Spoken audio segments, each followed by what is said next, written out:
Help me grow, fast or slow, as long as I know you're digging for gold. Help me learn, soft or stern, as long as I know you're digging for gold. Life's a movie, the ultimate trip. You should have been told you'd be digging for gold. Hello, friends, and welcome once again to Digging for Gold. I'm Dan Goldberg, your host, as you know. And don't forget, subscribe on YouTube, follow us on Spotify, on TikTok, on Instagram. The easiest way to do that is go to dangoldberg.com, go to the bottom of the first page, and click on all those icons. Today, for episode 37, you're going to learn a lot about life from Glenn Freezman. Glenn has an incredible past and a phenomenal present. Glenn, welcome to Digging for Gold. Thank you, Dan. I'm glad to be here, and I'm hoping to dig some gold with you. I'm sure you are. We've been talking off camera. There's a lot of gold to dig, and you brought it with you. I got a question for you. You are right now working on a platform that's patented, right? Patent pending. That we'll get to later for speakers.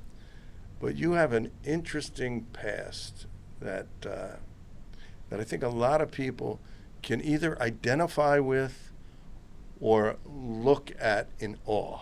Okay, so tell me a little bit about what went on as a kid with your mom and your dad and how it led us to this incredible thing that you have now. Well, thank you for that. I'll try to encapsulate this for you. Okay. When I was a little kid, my mother had cancer, right. Third generation of breast cancer, which is something that shapes all of us, especially when we're young. To make matters worse with that, my father, who was an incredible person, was not the greatest business person. He was good at three things: basketball, baseball, and bankruptcy. We had figured out. The three Bs. The three Bs. And he had been bankrupt the third time. So I had mother dying of cancer, father, family bankrupt. I became a latchkey kid, meaning that I went to the Y in Northeast Philadelphia every day, and I played basketball. We got dropped off from 3 o'clock in the afternoon until 9:30 at night. I would bring my couple sandwiches, and I'd play ball until 9:30 at night when one of them could pick me up at the end of the day. Wow. That was my life. I knew no different. It was fine. I got to play basketball every day. I was happy. That's pretty cool. One day I'm playing ball in the middle of a Tuesday afternoon, and I hear, "Hey, little help." And I turn around. Yeah, I want to explain that. Yeah. In Philly, and I don't know, in other cities, we're in Philadelphia. Little help means, hey, can you help me out? I need a little help. That's what it means. Right. Okay. Little help.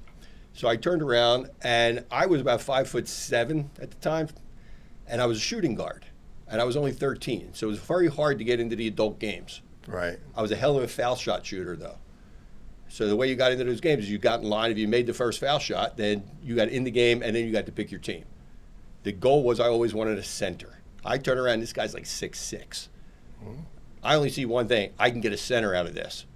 So I had hands that were this big at 13. So I reached out, and I picked up the ball, and I handed it to him. And we got to talking. And he says, "Thanks for the ball." I go, "Who are you? And I see you here every day. What are you doing here?" He says, "Well, I'm just a vendor." And I said, "Well, what do you vend?" Because I had no idea what a vendor did. So I thought, "What do you vend?" He said, "I sell Philadelphia soft pretzels." My weakness. Your weakness. My weakness. Is that right? Yeah. With mustard. I love With mustard. Got to have mustard. Yeah. Well, remind me to tell you about the mustard piece of this story. I will. Because it's funny. So I said to him, "So you sell pretzels? I said, where do you sell them? How many do you sell? Do you have people that work for you? How much can they make? When can I start?" And he says, "Well, I don't know anything about it. I don't even know your name." I said, "It's Glenn." He says, "Tell me what your story is." I said, "Listen, my mother's dying of cancer. My father's going bankrupt for the third time. We need the money."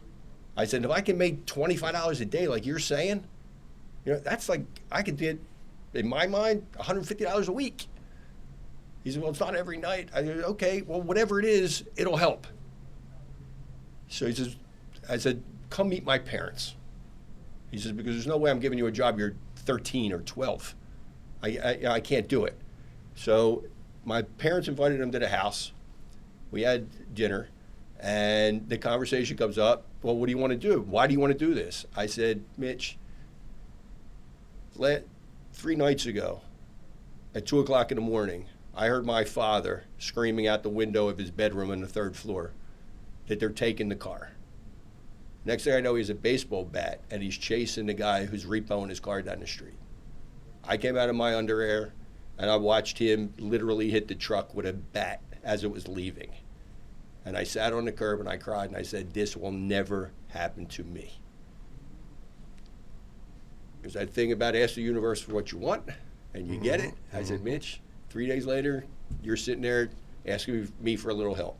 You had no idea that was going to be me asking you for a little help. Right. I said, I do not want to end up like him. I said, no disrespect. He's an entrepreneur, right? We fail. We fail 100 times to succeed one time. Yep. And we forget about the 99, right? It's the truth. Right? So I said, I respect them, but we need money. I will sell my childhood for my adulthood.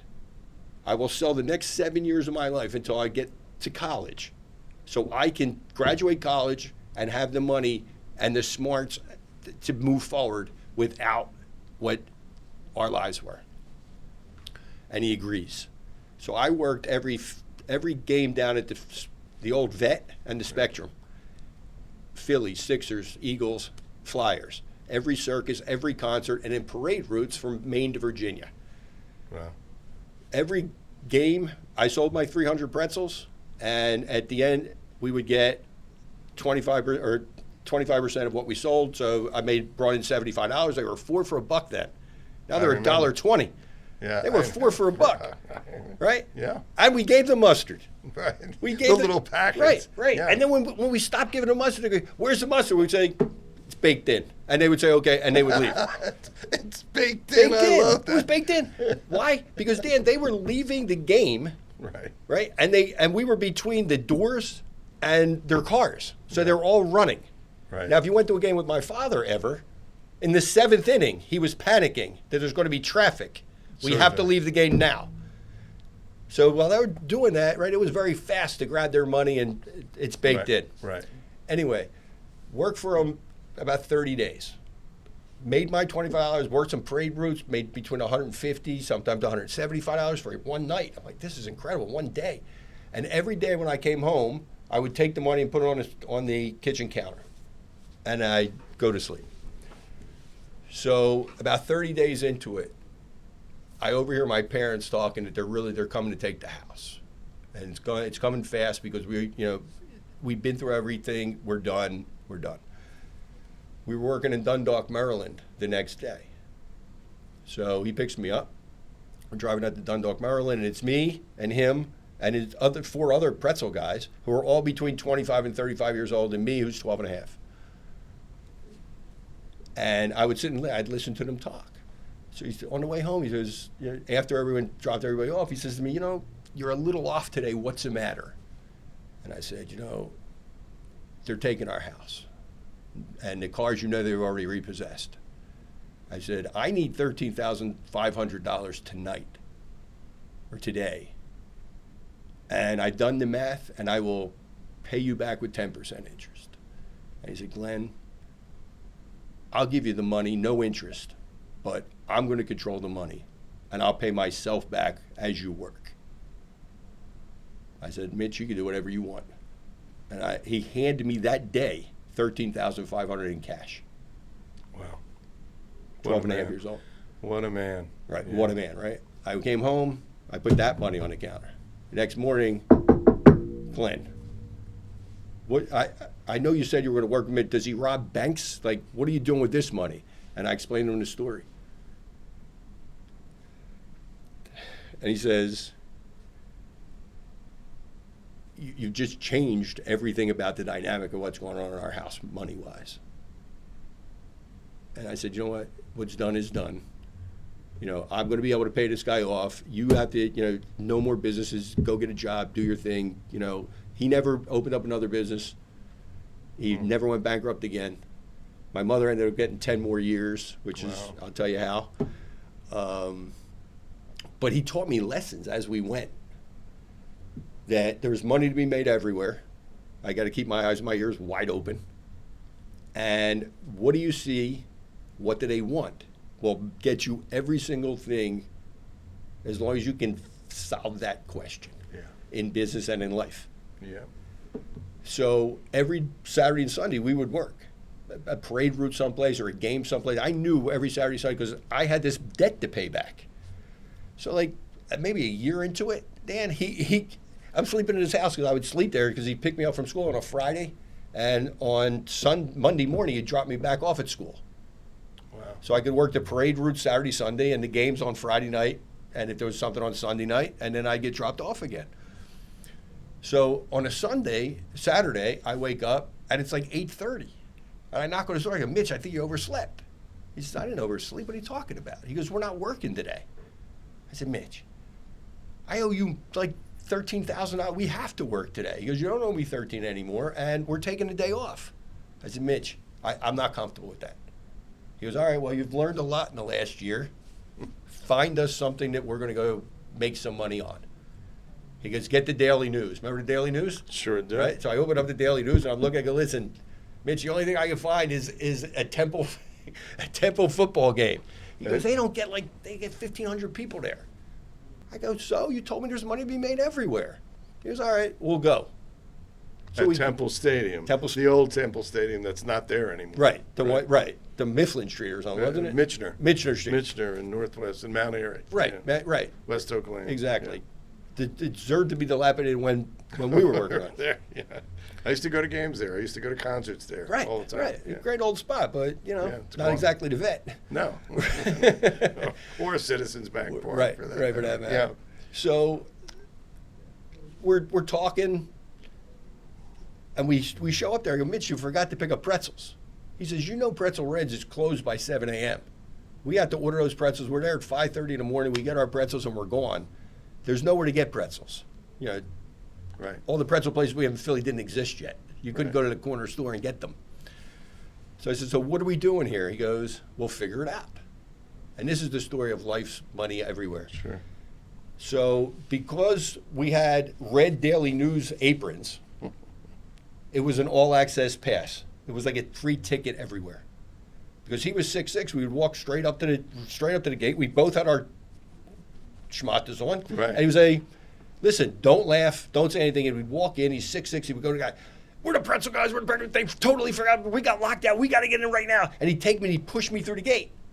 And he'd go, we'll talk later. And he would walk in. Now we're in any spot. It worked every time. And this was like the craziest thing. That's great. Right, just walk right in. Yeah, and those things that you wore The from money Delta, belt. they were money belts. It's just a money belt. Yeah, it was it. just a money belt. Yeah, Amazing. you take the change out. That was it. Yeah. Amazing Yeah, I remember. piece of machinery. Yeah. So we walk in and he says, all right, let's walk around. So we're walking around the concourse and everything's closed because there's only 1,500 people there. Right. So we stop, let's say, at the back of the end zone. And he says to me, what do you see? I said, football game. What do you want? I want something to sell because we're here doing nothing. What do you see? I don't know, maybe 1,500 people. What do they want? I'm not seeing it. He said, okay, what do you see? I said, well, if I were here, I wouldn't want to, I would like something to drink, and I noticed that there's nothing to buy. There's nothing to eat, nothing to drink. He says, okay, what do you see? I said, well, I'm looking at the field better now, and I see that there's 4 concession stands, 2 on the back of one end zone and 2 on the back of the other end zone. Mm-hmm. He says, okay, what do they want? I said, I would imagine someone to deliver the stuff to them. Because why would you want to get up and stand behind an end zone and miss the game? Right. He goes, okay, what do you see? I said, I see an opportunity to somehow, if we had something to sell, to go into the stands, we could make money. Right. He says to me, Let's do that. I said, Mitch, what are you talking about? We don't have anything to sell. He goes, it's simple. Just watch. Follow me. And don't laugh. That was the whole thing. It always was don't laugh. Because I thought he was so uniquely a riot and so like off the wall. So we walked down to, let's say, the southwest part of the end zone. And he walks up to the guy, again, 6'6". And he says, the people over the northeast side, we're totally out of soda. We're completely out of, you got to give me soda. He says, well, take it for you. No, I need like 4 cases of soda. He says, all right, we'll take 4 cases. You expect me to carry that? I need a dolly. They give him a dolly, they give him 4 cases of soda. He says, get the soda. So I grab the soda on the dolly and we walk across to this guy on the you know, the I guess the northwest portion. And he says to them, same deal. He says, listen, the people on the northwest side, we're completely out of cups. We need cups. How many cups you need? He says, well, we got 4 cases, so we need cups for 4 cases. They hand us cups. We go to the third place, we get ice. We then walk through the stands, selling their soda in their cups with their ice, which they were selling for $1. We sold for $3. Smart. Not right? Delivery fee. A delivery fee.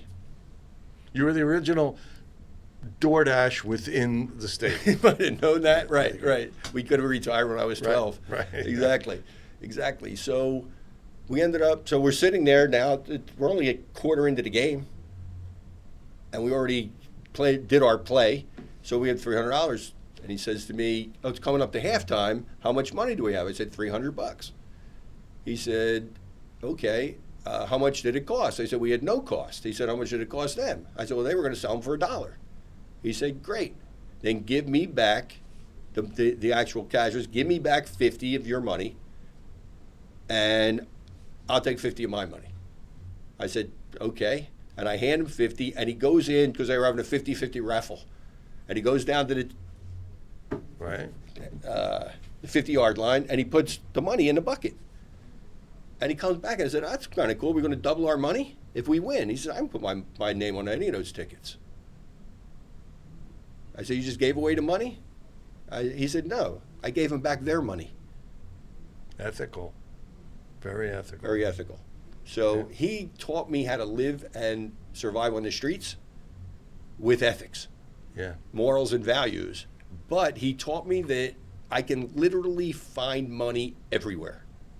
That I will never, ever be broke because of what he taught me. Yeah. You know, the culmination of that story was when I was 15 and 364 days old, we were driving to some parade route, maybe in Percy. It was up past the old Langhorne. Where Faulkner Oldsmobile used to be. Yeah. And he says to me, if you had any car within reason, what car would it be? I said, man, the Oldsmobile Forenza is a very cool little car. It comes in red, white, and black. You know, it's like $7,000. He says, you know what, we're driving out. We're going to pass Faulkner anyway. I just want to see it. I said, all right, well, whatever makes you happy. So we drive up, and we park the car, and we walk in, and the car's on the little spinny thing. And he says, where's the car? I said, it's the one over there. He says, so we walk over, and we're looking at it. He goes, yeah, it's kind of a cool car. So salesperson comes over, and he says to Mitch, he says, what are you looking for? He says, I'm not looking for anything. He's looking. So he says, oh, what are you looking for? I said, well, I really like this car, but I don't know why I'm here. Mitch says, well, how much is this car? I said, it was $6,600. He says, well, let's practice negotiation first. Let's see what you're going to buy the car for. So we play back and forth, and I go, okay, now what? He says, well, do you want to buy it? I said, yes. With what? He goes, wait a minute. He goes out to his car. He comes back with a portfolio that as I paid him back that money, he invested that money. Wow. Yeah. He says, I'm paid off. He goes, here's the money. It's, $6,100. Write him a check, and we still have enough money where you'd be able to get to your first year of college. Whoa. Yeah. From selling all the pretzels. That is one man that in one sentence, hey, little help, changed 3 generations of lives, because he changed my life, not only from the 13,500, which is unbelievable, but the lessons, like the temple story, and I have 50 of them, Wow. Right? They were just, it makes my hair stand up still. It was life-changing stories that I got to watch. And it became a through line of my life, what he taught me and the lessons. So he changed my life immediately. Right. I gave that money to my parents. They never went bankrupt again.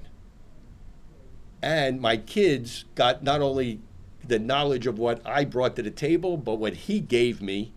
And I was successful by the time they were born because I only learned success Right. from the streets.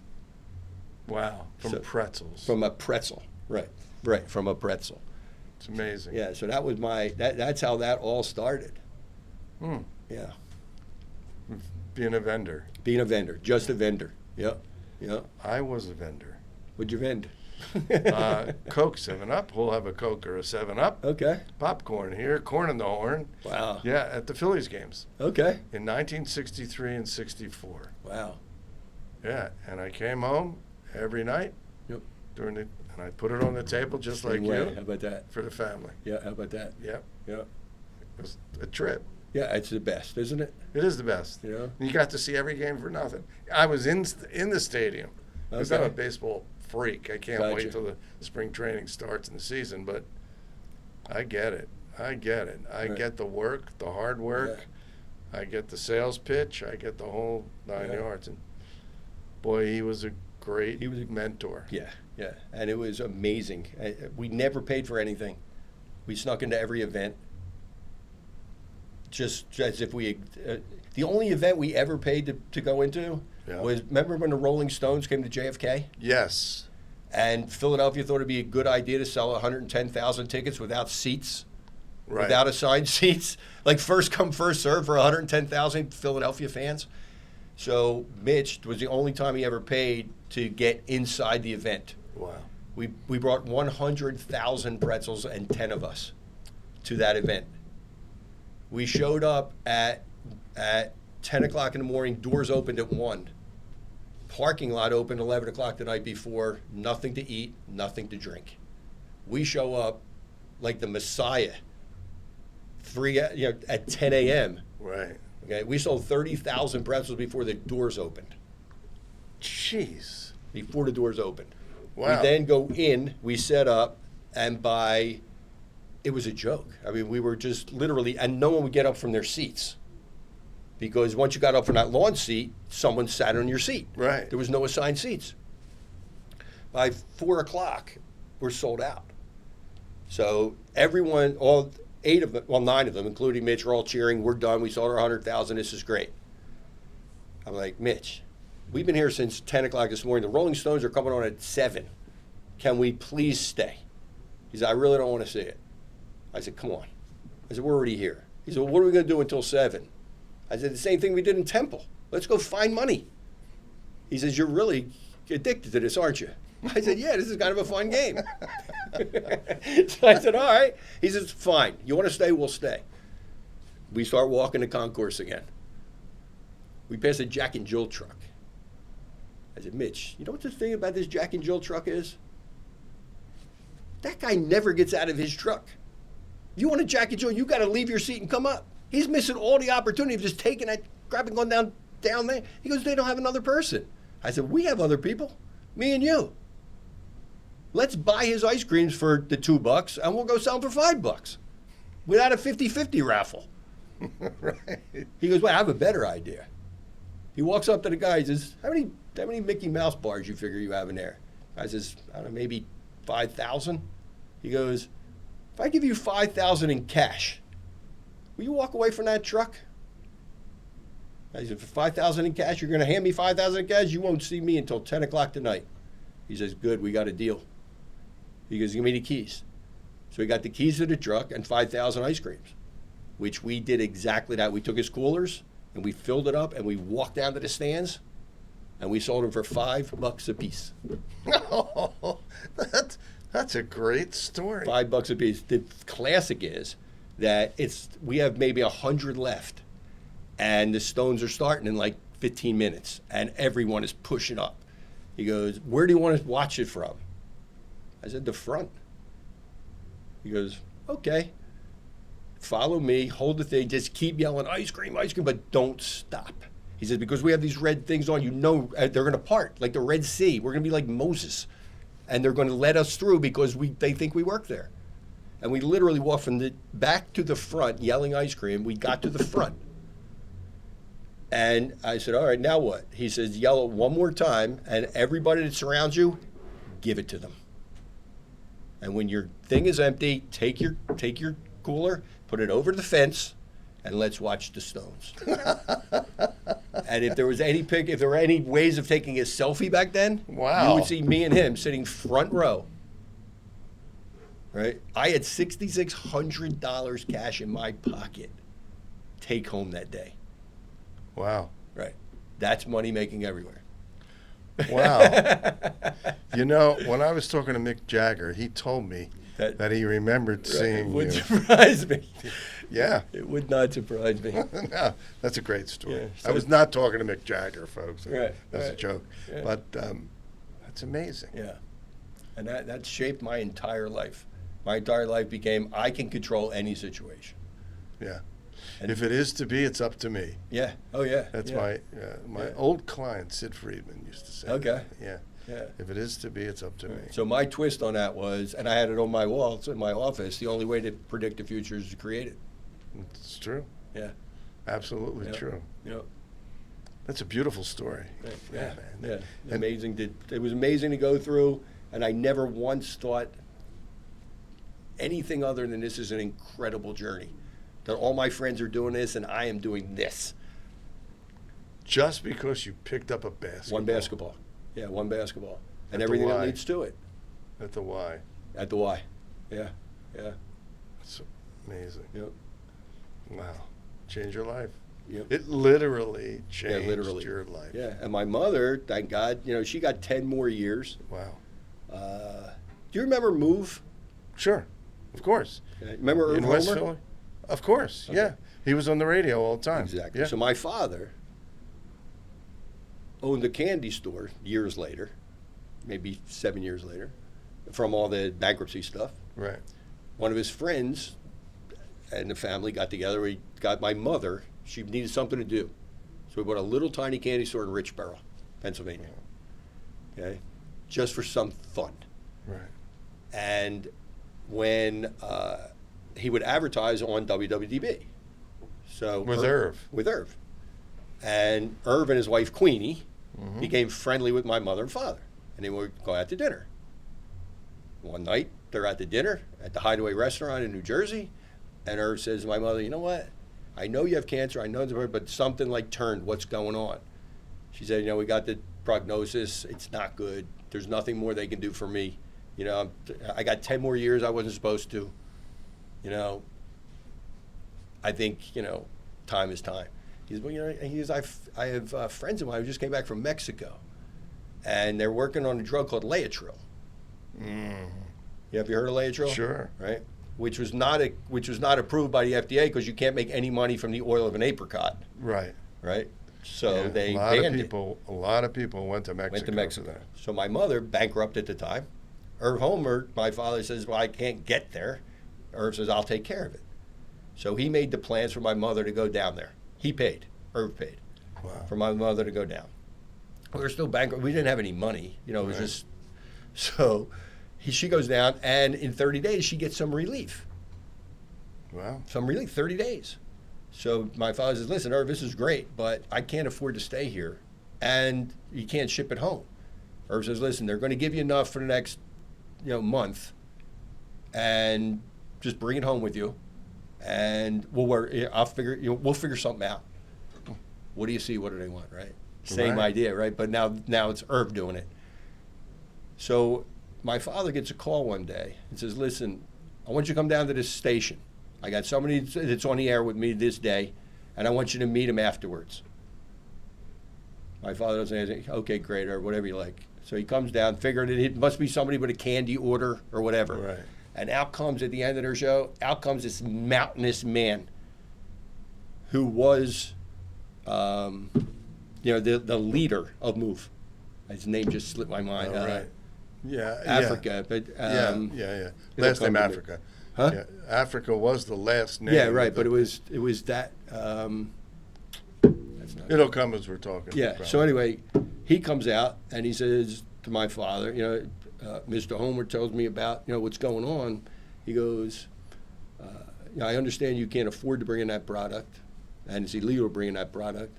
However, we're going to do this as a favor to Irv because we have some other Mexican cash crops that come in every month. Exactly. Well, So while we're bringing in that, no one's going to understand that there's anything else in that shipment, and we've been getting away with that for years. We'll bring it in for you. Wow. So every Tuesday, my father and I used to drive down to 62nd and Osage in his car, his beat-up car. And when we pulled on the 62nd and Osage, it spread. And we would park in front of the Move compound. Yeah. And Derek Africa used to come out. And we used to put the money in a pretzel bag. So we had 4 pretzels on top and all the cash stuffed underneath it for that week's payments. Ends up that he would say 3 words, "How's Mama doing?" That's great. Doing good. Here's the money. Yeah. Right? Wow. She lived because of them for 10 years on Laetrile. Really? When they bombed I remember that compound, Mm-hmm. she died within 3 months because the Laetrile stopped. Wow. Yeah. Wow. Yeah. I remember that so clearly because at the time I lived at, I guess it was 20th and South Street, Mm-hmm. and I had a balcony, and I could look out my balcony down South Street into West Philly, and I would see the smoke coming off the Oh, you houses. saw it. Yeah, I saw So it. you saw it right after the bombing. Oh, yeah. Yeah. Yeah. Yeah. Wilson Good. Amazing. Wilson Good. Yeah. Amazing. Yeah. Amazing.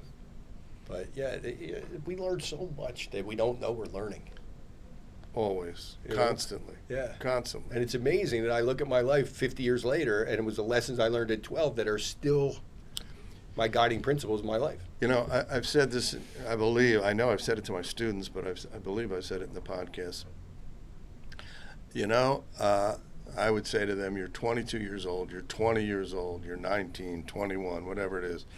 If it's a senior class or a junior class, whatever. I'm not talking about my grad students or anything.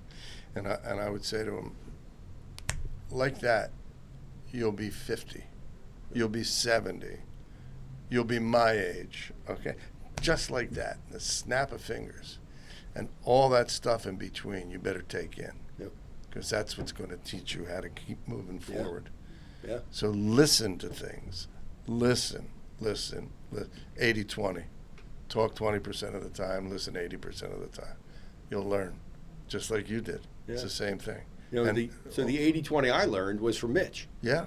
Okay? I know. The 80-20 was, if you never want to end up like your father, if you make $25, live on 5, bank 20. Yeah. Bank 80%. Yeah. From now until then. When you get married, go 70-30. You have a kid, 60-40. You have a second kid, 50-50. Right. One of your kid goes to college, 60-40. Right. Second one, and just do the money and do the money. Yeah. Pay yourself first, always. Yeah. It's interesting great because rule. It is a tremendous Yeah. rule, a tremendous rule. Yeah. And it works. It works. Yeah. It So definitely works. this story from Pretzels, from growing up, from making people laugh, Mm-hmm. okay, through comedy, your life took a very interesting turn. Or maybe it's not a turn, another path to move forward, right? Tell us about that. What, do you want to know the first time I fell in love with comedy? Yeah, how about that? That's a good story. When my mother was dying, I would say the first time before the Laetrile saved her for 10 years, so when I was 12 and a half, the only thing that made her feel better for a second was laughter. And I didn't realize until years later that the morphine drip that comes from, or the dopamine hit from laughter is like the 10 times the value of morphine to your Right. body. Yeah. So when she laughed, Dan, like you could see it, the relief. And when she laughed, I laughed. I get it. right? Because laughter is really the only medicine that is good for the patient as it is for the doctor. Yeah. And when I watched her laugh like that, I said, like, I will do anything to make somebody laugh. Literally anything. Well, hanging around with Mitch, realizing there were no rules, and knowing that nothing's going to ever stop me. The brief story was I got asked because it was a very funny class clown. As I was, right? At Central, you were at Washington. I was at Washington. We could have competed. Yeah, we could have. Class clown. Public League Championship class clown. You know what I think is interesting about the class clowns? There are no broke class clowns. That's interesting, yes. My belief is that by the time we graduate 12th grade, we have already done our 10,000 hours of public speaking. Right. I knew how to read a room, watch a room, talk, because we were an ecosystem in that classroom.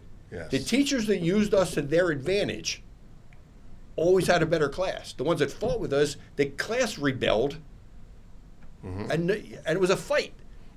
So we were part of the winning ecosystem, and I happen to be very, very funny. I had a buddy of mine named John. I won't mention it because it may not be fair because he's in the professional business. Right. But John and I were asked to do a 10-minute skit for the first ever graduating class at Baldy Middle School. They built that school. We were the first ones ever to go through 6th, 7th, and 8th grade there. In Philly. In Philly. Yeah, public school. Right. So they were inviting all the parents, all the teachers, all the dignitaries from Philly, and it was a big event. And they were going to, at the end, put the in the stone into the steps, like Wow. like a memory stone. Sure. So John and I, we write everything. Everything sounds really good. He comes to my house the night before, and we're rehearsing, and we're laughing, and it's pretty good. And I'm watching. We have our 13-inch black and white TV sitting there.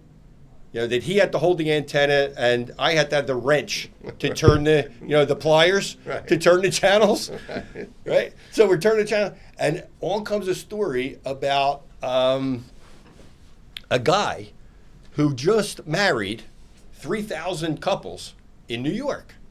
Wow. You know what I'm talking about? No, you don't remember. He used to travel the country, marrying hundreds. Oh, yeah. From, was it China or Korea? Sun Young Moon. Sun Young Moon. That's Sun right. Young Moon. Right, Sun Young Moon. In 1 second, my lizard brain, comedy brain, sticks on. I go, hey, John, we're scrapping all the 10 minutes. He goes, what are you talking about? I go, this is a sign. I said, this guy named Sun Young Moon is in New York. He just married 3,000 people. What if he went from New York to New Jersey, from New Jersey to Pennsylvania, and then he was spotted in our auditorium? He says, you're going to marry 3,000 people? I said, no, I'm going to do way better. He said, what are you going to do? I said, when I come up to it, I'm going to moon every single person in that audience. He goes, you are out of your mind. I said, John, there's 2 days left of school. What are they going to do, suspend me? Big deal. He says, I'll bet you $1 you're not going to do that. I said, you don't have to bet. I'm doing it. You're going to lose your money. He says, there's no way you're doing it. I said, I'm doing it. So we start the thing. We did our first bit, and I looked at him and go, now it's my turn. And I said exactly that. I said, he went from New York to New Jersey, and he has been spotted right here, right now. And I turned around, pulled down my pants, and mooned every person in that audience, which included dignitaries. The funniest part, Dan, they didn't stop the show. They were too stunned to stop me. The place was like in a complete uproar, like literally in an uproar. I mean, you can imagine, we had 1,000 kids in our graduating class. It was a big, it was a big class. Yeah. Completely bonkers. We finished the show. They let us finish the show, and I walked back to class. And I'm sitting in the class, I'm going, I think I may have got away with this. And like 15 minutes later, the phone on the wall rang, and I literally stood up and I said, well, that's for me. And I just walked to the principal's office. Well, we had 3 vice principals and a principal. The one, Mr. Linus, who was a kind of a cross between Rodney Dangerfield and The Godfather. Right. Looks at me, goes, and I knew him because I dated his daughter. My brother dated the other vice president's daughter, right? Like, and the other people we were friendly with, and they knew I was crazy, and they knew didn't have a bad bone in my body, but Right. I was crazy. So he decides he's going to do the talking, and he says, "Hey, kid, what were you thinking?" And I said, "I was thinking it'd be really cool to have 3,000 people laugh, and I'd become my graduation present." He goes, "That's enviable, kid, but let me tell you, your math teacher, Miss Kramer, she wants you expelled, kid." I said, "What does that mean?" He goes, "That's worse than suspension. That means you're not coming back to the Philadelphia School District." I said, "There's only 3 days left." He goes, "No, like you're not going to Washington next year." Wow. I said, "Well, that's kind of, I got, come on. He goes, but listen, kid." He goes, "We talked to her, and we're going to suspend you, and we're not going to expel you. But kid, you can't walk for graduation." And my father went back, and years later, I told a story that he went back and he told the vice principal, "Look, if that's where the boys sit, you must have quit." So I ended up walking for graduation. Now, the life-changing moment of that was none of that. The life-changing moment was I walk past the stage, they give me my diploma, and Mrs. Kramer's at the bottom of the steps. And she ripped off her glasses like she always did. And she used to call me by my first, middle, and my last name, which was incredible because I didn't have a middle name. She was like, "Glenn, Mr. Funny Man Freezman, you think everything you do is funny. Well, let me tell you something. You're going to be broke, alone, and on welfare. You will never be anything. You think being the CEO, the chief entertainment officer, is going to get you anywhere in life? You're wrong." That's motivation. Right. That is motivation. That's motivation. Yeah. Yeah. And when I was done with those pretzels, and then when I came back after college and took over the candy store, because my mother had then gotten very sick. So I left college. And I said to my father, "You take care of Mom, I'll do the candy stores." And that was the deal. So after I'd taken that one candy store and franchised another 4, Wow. before my mother had passed away, I walked back into that school. And this was before when you could just walk through a school. Right. And I walked right into that classroom, right into her classroom. I said, "Let me tell you something, boys and girls. Anything this woman tells you is not true." And she called security, and I stood there until they took me out. Wow. Yeah, and I got my day in court. It's beautiful. But it was it was only because I just wanted to do the right thing. That's all it is. And it was that lessons. It's all it is. Yeah. Yeah, and it is motivation when Oh, yeah. somebody says you can't do something. Yeah. The beauty of it is that I hate to use the term revenge. It's just making your point, right? Whatever it is it is. revenge. Yeah. Yeah. And it's sweet revenge. It is sweet. It is sweet. So that led to something else. So that led to when my mother passed away. I didn't really love the whole business. Right. So my brother was a struggling attorney, and he took a job with Cheltenham Bank at I remember that. right. Remember Cheltenham Bank? Sure, of course. So he took a job at Cheltenham Bank, so he could get some money, and when he wasn't there, he'd be at his law office. Well, it just so happened that the money store, remember the money store, Phil Sure Rizzuto, do. right? Yeah. So the money store, their rule corporately was they needed an attorney to close loans. So they walked down one day. It was like a strip center in Street Road. So everyone had their own little office park, Right. their own little office suite in this strip center I park. remember it. Yeah. And they said, "Listen, we need you to come up and just sign papers. We'll give you $200. You don't have to say a word, but we need an attorney to sign off." Luckily, my brother goes up there and he says, "Listen, I don't even know what I'm doing, but the deed says that it's Pretzels with a Z, and you typed the mortgage Pretzels with an S." They go, "Oh, you know what? That's a mistake. Now we have to go hand type all the docs again." It was before, they're Right, of course. right. A few days later, same problem. They come up, he finds another mistake. He said, "You're pretty good at this. Why don't you come up and close some of the loans?" So he does.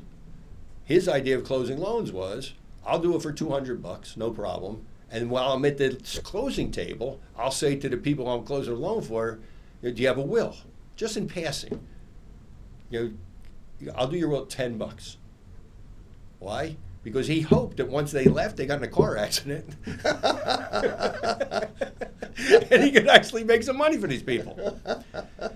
So he said, that's a good deal. So at the time, I'm like, I said, Brad, I think what I want to do, he said to me, would you consider, because they finally, the money store came to him and said, listen, you're so good at closing loans, why don't you also open up a title insurance company? And that way there, you can have the whole boat. He goes, I don't know anything about title insurance. I said, well, we're going to hook you up with the guy who we do know. And he'll come in, John Iannetta, and he came in from Baltimore, and he taught my brother the business. Wow. And my brother said, I think we have an opportunity here, but I can't sell. I can run the business, but I'm not good at sales. This is like your sweet spot.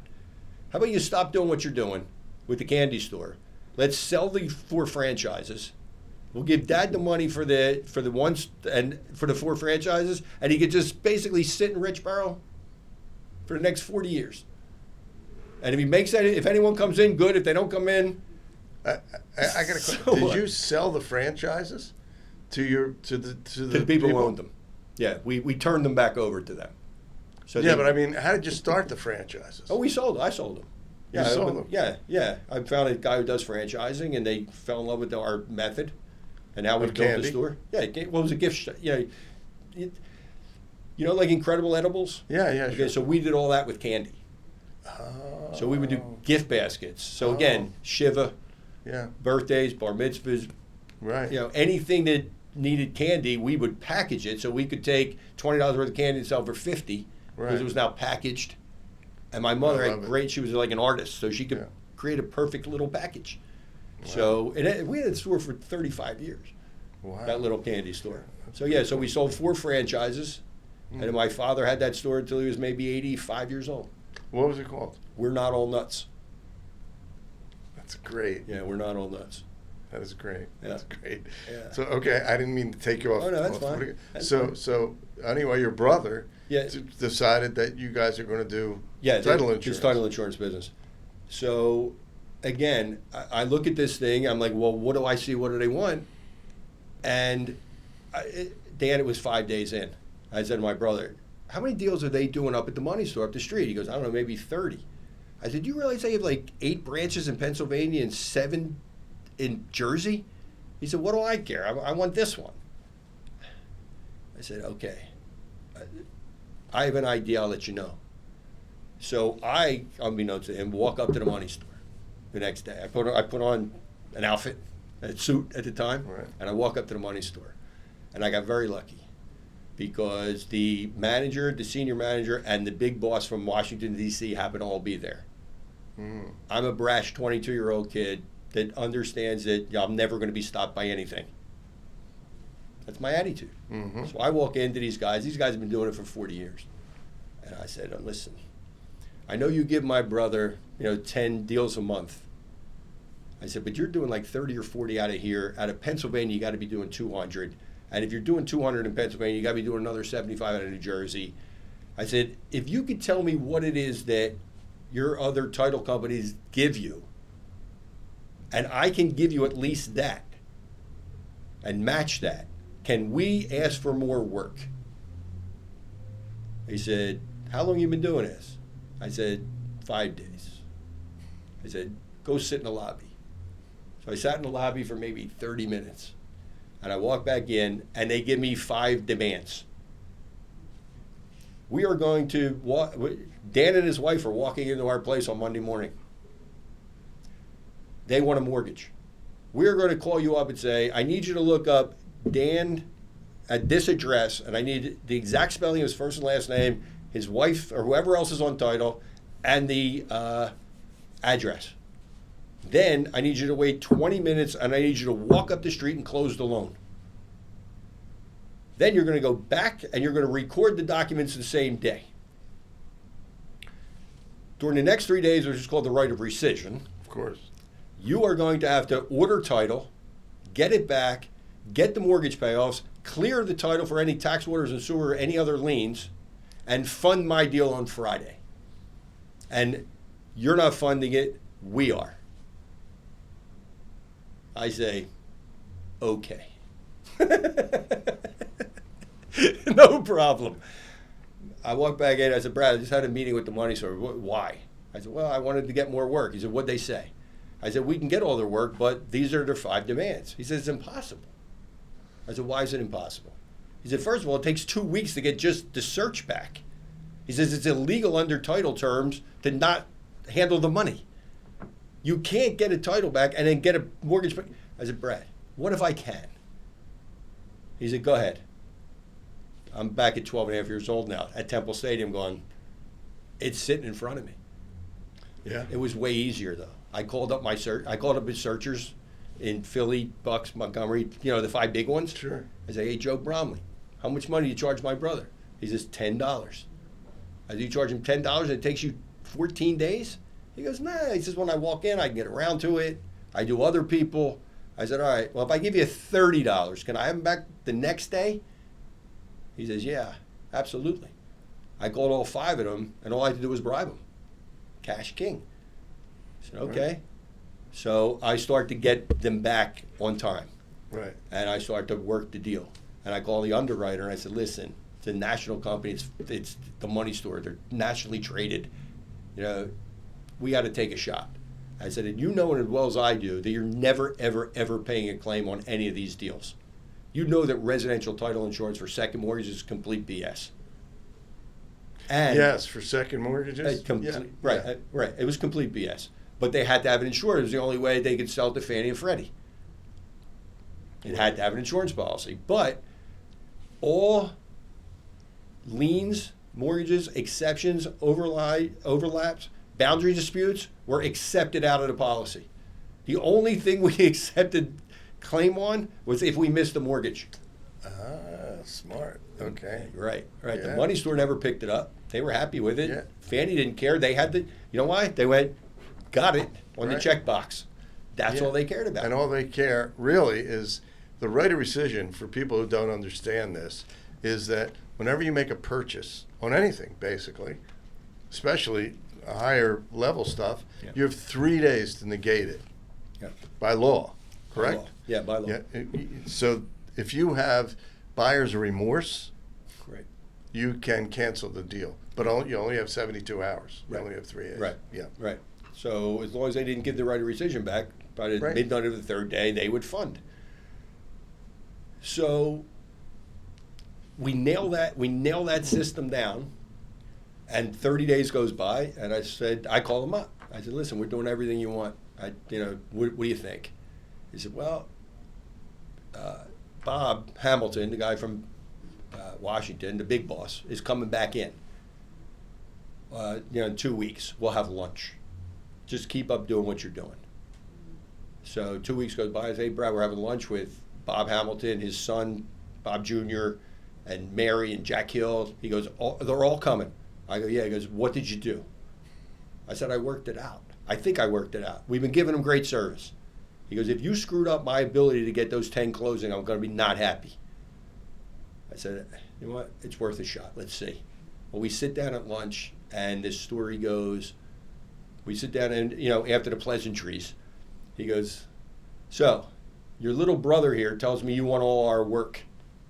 My brother says, listen, that was his idea. He goes, shh, Brad, you are, relax. He says he walked up to senior people that have been doing this for 40 years and said that if he could do what we have figured out in 40 years, can he have our work? And we thought, you know what this cocky bastard needs? A lesson. So we sat him in the lobby and we made up 5 things that we knew no one could ever deliver. That's great. He said, well, let me tell you, he delivered it. So you can have our Pennsylvania and our New Jersey work. Wow. So that was, what do you see, what do you want? Now, right. Most people would say, well, that was great. I walk back, I'm getting high fives, so all of a sudden he's happy again. He said, so what are you going to do with that? He goes, that's amazing. I said, I need you to hire more people. He said, why? I said, because Champion Mortgage, Upland Mortgage, Statewide Capital all compete with the money store, which means I can walk in and sell the exact same product that was nirvana to money store, and say to them, you want to close and fund a loan in 5 days? I'm the only guy that can do it. Wow. We got up to 1,000 deals a month. Jeez. Yeah. What do you It's see? amazing. What do they want? That's Simple. right. That was all it was. And you built a big business. We built a big business. Yeah. My brother had passed away in 2001 from a heart attack. I went back in business with his controller. Right. You know, or his really operations, very much smarter than a controller. They brilliant. And we partnered and went for 16 more years. Wow. So, so what'd you do? Sell it, or No, what happened was, we made a conscious decision, and I'll tell you this at this point. We made a conscious decision while we were doing title insurance, and it was actually my brother and I that did it. When we walked into realtors' offices, and they would go, well, we have 2 buyers a month. You know, and a buyer's never going to know you exist unless we tell them, because we're their trusted advisor. And no one knows what title insurance is. You're just a rip-off at closing. I said, okay, well, I agree with you so far. What does that mean to me? I was handed Mercedes-Benz coupon books. I was handed trips that they were getting ready to go on. I was handed, you'll walk in here with pretzel money every time. We want 25% of your premiums.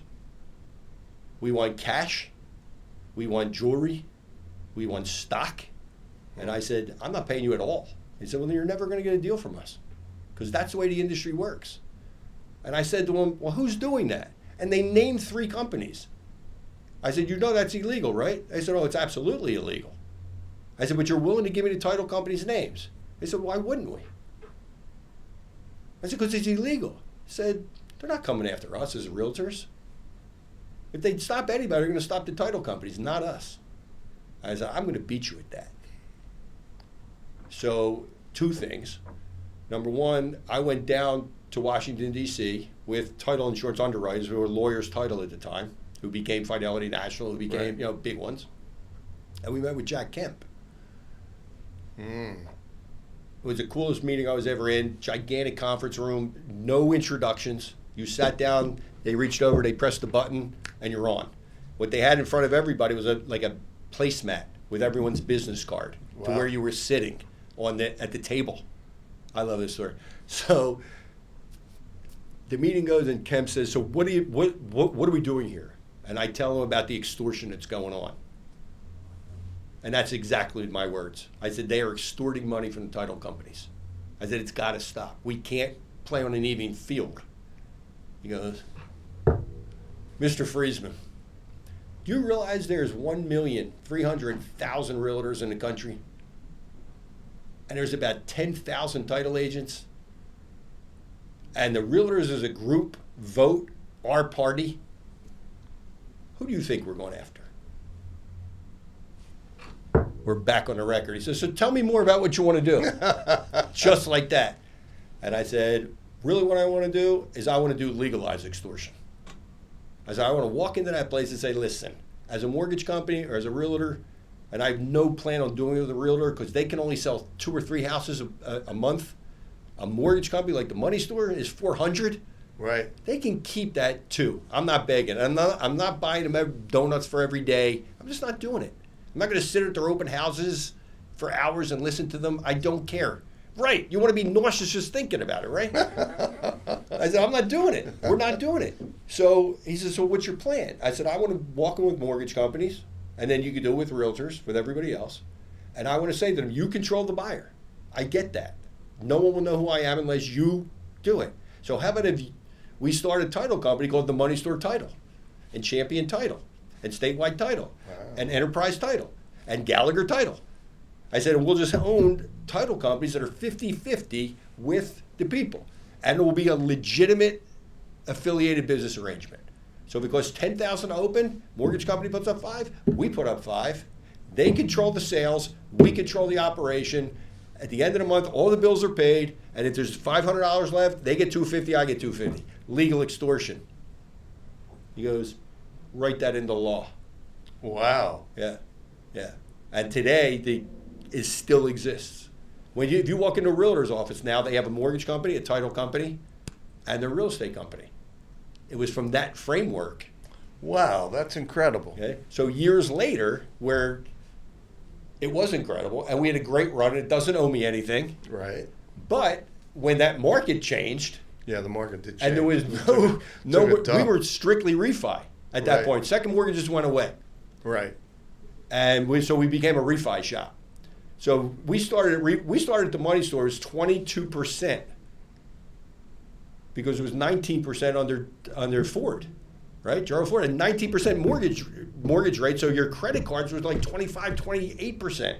So if people could get a mortgage to pay off their 25% credit cards, They did it. 19% they're in.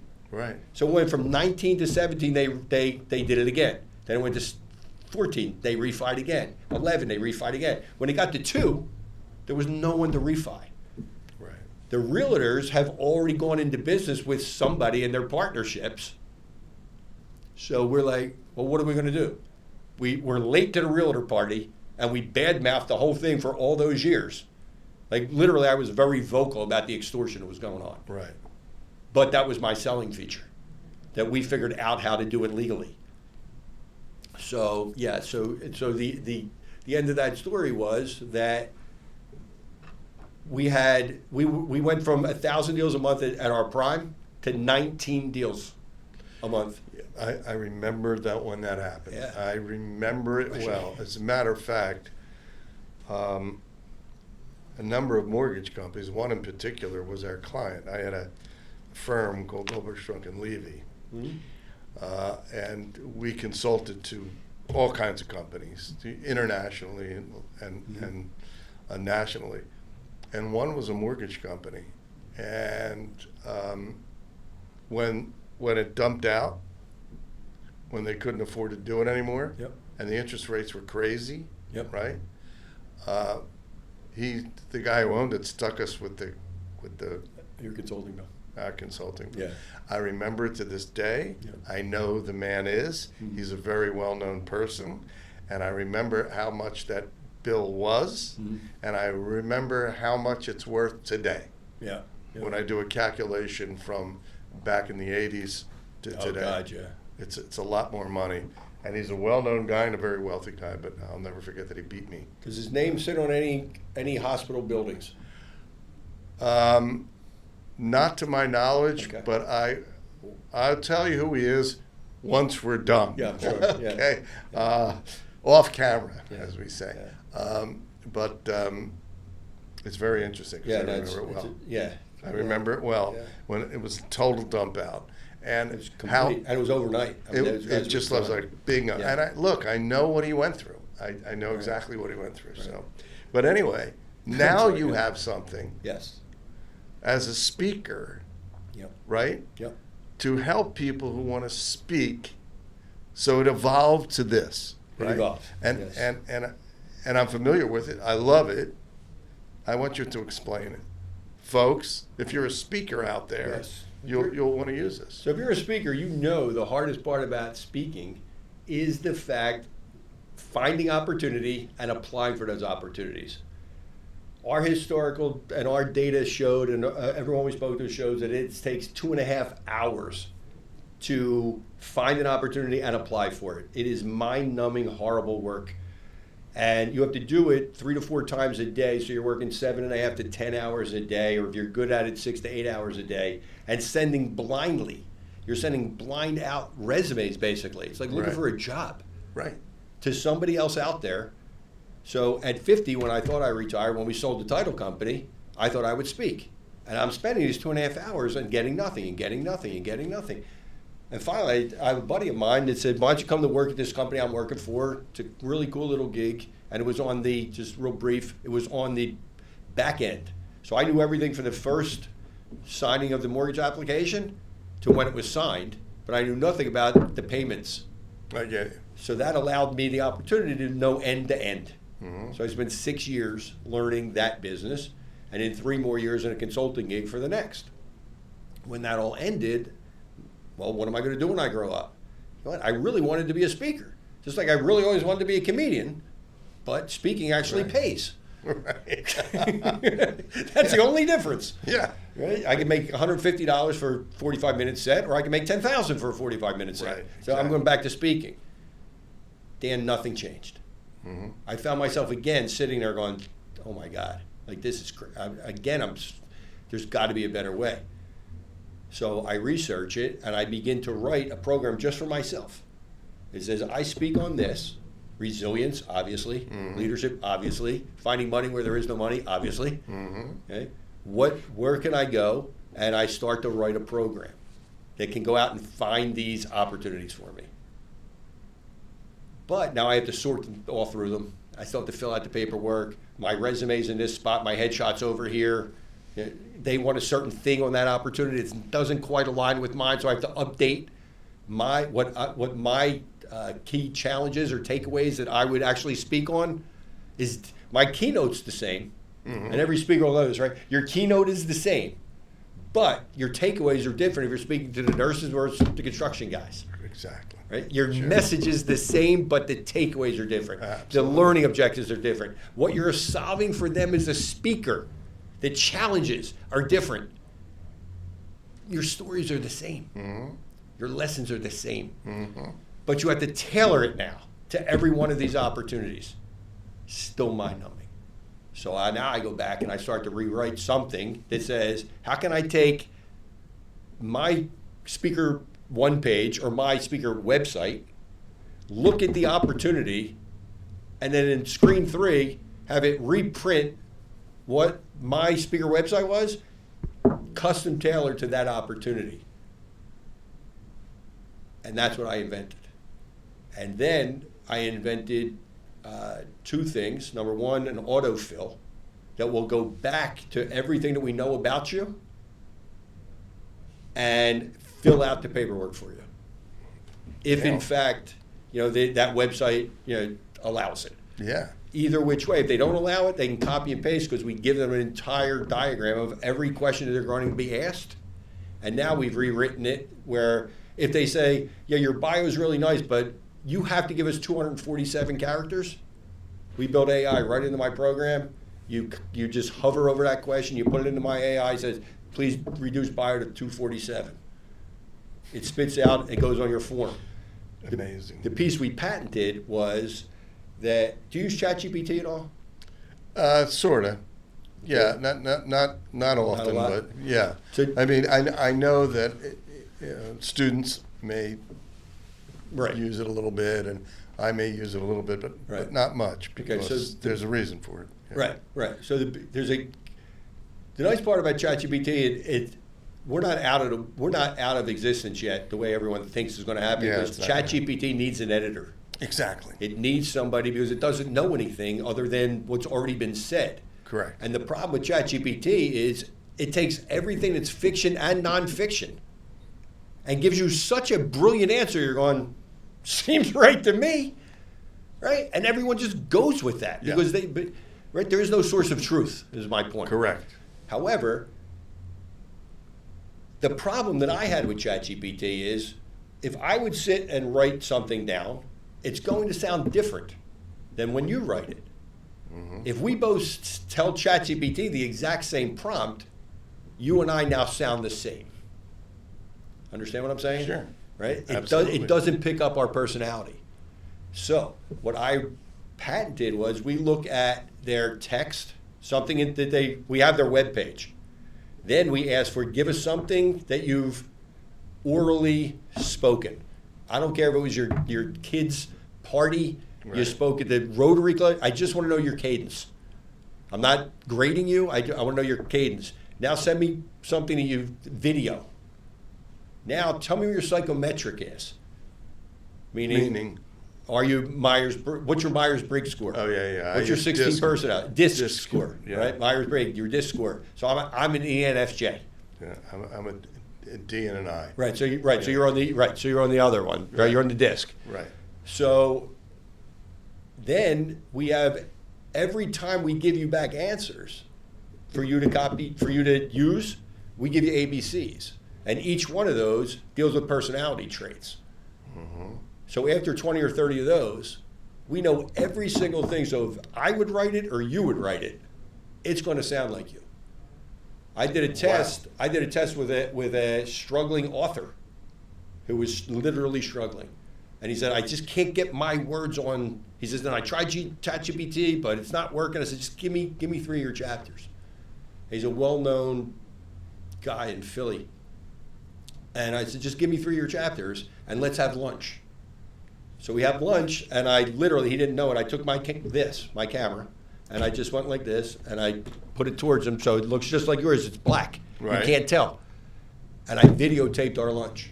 So I heard the way he spoke. I heard his voice. I had his words, his cadence, and then his chapters that he wrote. And then I said to my program, write it in Tony's voice. Wow. And I sent him that. He goes, where'd you get that from? He goes, that's exactly the way I write. I said, that's what my program does. That's great. Yeah. That's so that's the beauty of what Digital Speaker Agent's the name of the company. That's what it does. So not only are we figuring out how to fill out your paperwork, but we're doing it as you. I love it. I love it. Glenn Freezman, you are something, man. All good. All good. All good. Thank you. I mean, this is, so if someone wants to get a hold of you Yep. and your company, tell our listeners, tell our viewers, your website, how to get a hold of you, and so forth. Yeah, right on our website, which we have not launched at this minute, and maybe by the time it airs. But the reason is that I will not risk everything that we built unless it's perfect. So right now, if you go to digitalspeakeragent.com, you can sign up for the early wait list. My email address is on there. I love to talk about anything you want to talk about. It's a very exciting program. We have a great affiliate program with lots of great speakers and great coaches that are bringing on all their speakers. So you're going to hear about it one way or the other. And our mission is to really have more voices be heard, except for the Brene Brown and the Tony Robbins and the normal group that gets the cream of the crop.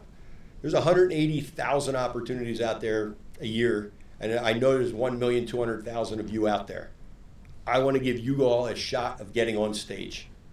That's my goal at this point. That's my next version of my life that I'm just looking to really bring to everybody. So, It's beautiful. where we're at. Glenn, thank you so much. Thank you, Dan. That was terrific. Terrific. Thank you. I loved it. Folks, Glenn Freezman, tell us the site to come again. digitalspeakeragent.com. Beautiful. I want to thank Glenn. Remember, this has been Digging for Gold, episode 37.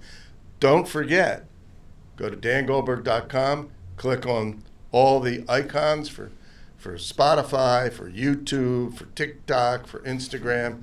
And when you do that, it does the platforms, the audio platforms, pick it up. So we're on iHeart, we're on Good Pods, and so forth. And remember this, use your mind. If you don't, others will. We'll see you next time on Digging for Gold. Take care.